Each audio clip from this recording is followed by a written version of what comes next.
And so I know, Robert, you wanted to maybe touch on this a little bit and how you feel it's going to directly impact law enforcement, not only in Canada, in the US, but also internationally. Absolutely. I mean, we're just got past the last year of all of the stress and trauma associated with the pandemic. And certainly law enforcement all around the world, but specifically in North America, felt the stress and trauma post the killing of George Floyd. And so here we find ourselves in a similar situation. And, you know, I happened to have, before it really became public, I had do some work with the policing agencies within Minnesota, specifically Minneapolis. I happened to see the body cam video and things of this nature. And one of the things that we need to really do is, because the things that we're doing right now does not seem to be stopping these incidents from happening, is we need to identify how the officers are feeling in this particular case, as well as the suspects that are being that we're dealing with, because clearly there are misrepresentations. And so, you know, our officers, we're seeing them that they are in a state of hypervigilance where they're fearing for their lives. And we have to really look at the suspect behavior and identify if that behavior is actually adversarial, or is their sort of state of mind causing them to not perceive the situation that they're in to the serious nature of it. And it's causing these mistakes. And so we really have to look at this. This is something that has to be addressed, because this is the number one issue all law enforcement officers are dealing with when it comes to the use of force, and how we are interpreting the behavioral actions of the people that we're interacting with. There's a chasm here that we really need to get to the bottom of. Yeah, I think that we have to identify that what we're doing right now, it is not working. And so, you know, we've taken a lot of steps to repair incidents that have happened, but that doesn't fix the initial problem. So if the initial problem is the use of force component and how we're training and teaching people, if that isn't working anymore, well, what are we giving our people to be able to perform properly so that they feel safe as well, both psychologically safe and physically safe? And if that comes down to technology or what that picture looks like. But I don't hear these conversations where, you know, we're just trying to appease people that are protesting a particular act or a particular way that we're doing business. Okay, that's fine. We've identified that this is not working. So what is the next stage, and who are the partners and stakeholders involved in that?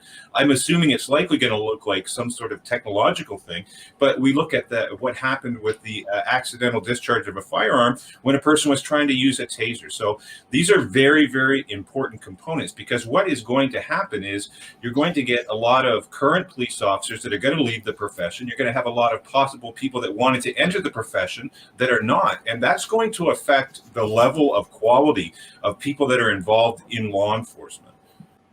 I think you hit the nail right on the head. Whether you know it or not, police officers in England and the UK don't have firearms. They're not permitted to carry them. Right. Yeah. Only elite units and detectives are.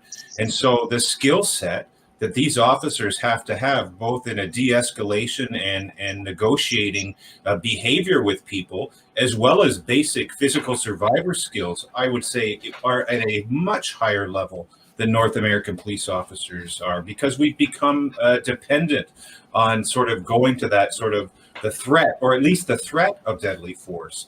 But that is something that I think really needs to be addressed. Well, let me ask you then, if we trained officers differently, gave them that skill set, would they be more resilient? Would that allow, you know, in other words, if we're trained as if they didn't have a firearm, would that give them a set of skills that made them more comfortable, more resilient? I mean, you guys are the expert. I don't know. Unfortunate. I believe it possibly could. Obviously, some sort of study would have to determine that. What you're going to be facing, though, is sort of, you know, trying to debunk, you know, decades and centuries of what we've taught people. You can't unlearn those things. You can't unlearn the sort of history and the dichotomy of how law enforcement in North America has operated for that period of time. That would be a very difficult task.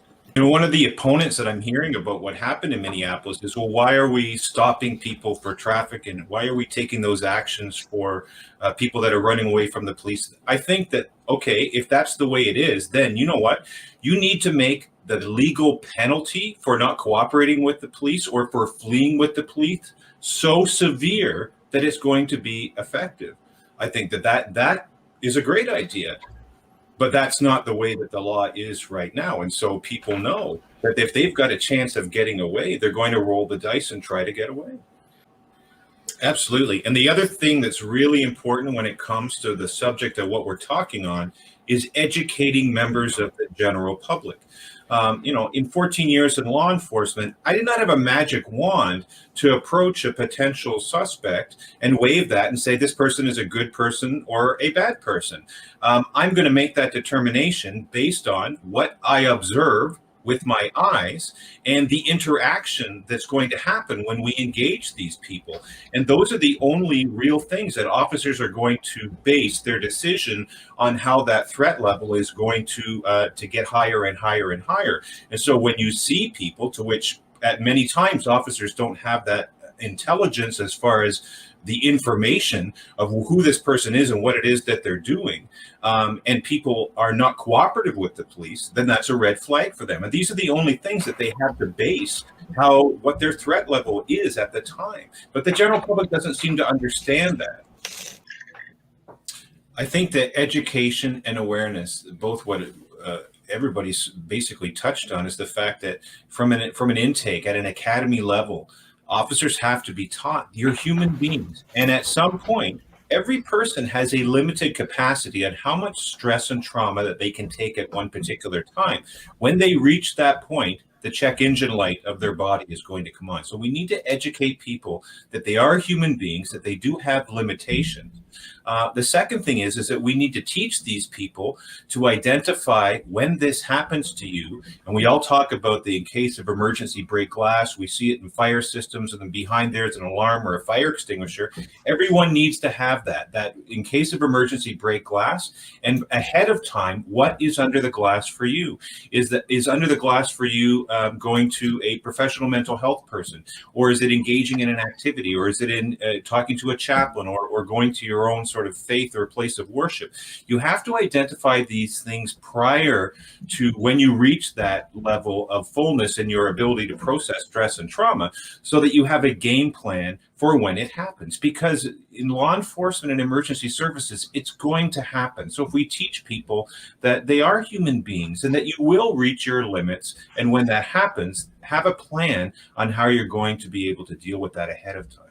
I think what Sajal said earlier, it goes back to having a psychologically safe workspace in the policing environment.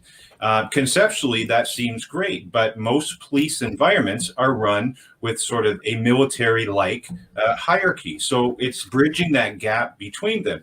What you just said, Adam, I look back in my policing career, I would work a 9 or a 10-hour night shift, and I had court in the morning, and I had to work that night. Now, you would think logically, at the end of my court, I shouldn't have to go to work. And if I had even put that forth, that would receive negative. No, you're gonna, well, I haven't had any sleep. Well, that's the way the job is. We need to identify similar situations like this and identify that's not realistic. And there are potential liabilities and changing the culture. That's really what it has to. We have to change that culture, and officers have to feel psychologically safe to be able to communicate these things, both to peers and to their supervisors, and right to the top. Awesome. Robert. Dealing with law enforcement stress under limited budgets and limited funding, peer support is so important. And not as just having a peer support group, but having that peer support group properly trained with the proper tools that they are going to be able to be effective in their positions as a peer support representative. And so the school that I teach at, although they're a graduate school, the College of Certified Psychophysiologists, they have a certificate program designed specifically for people that want to serve in a peer support role. It's a certificate in police mental wellness, and it incorporates a holistic model incorporating trauma interventions such as critical incident stress debriefing, which is so important important in mitigating the sort of effects of trauma that police officers are going to deal with on a daily basis. And education, get educated. And I say this not only to peer support officers, but to general frontline officers. Understand how your body works so that when you find yourself in a situation where you are feeling the natural effects of stress and trauma, you understand that there's nothing wrong with you.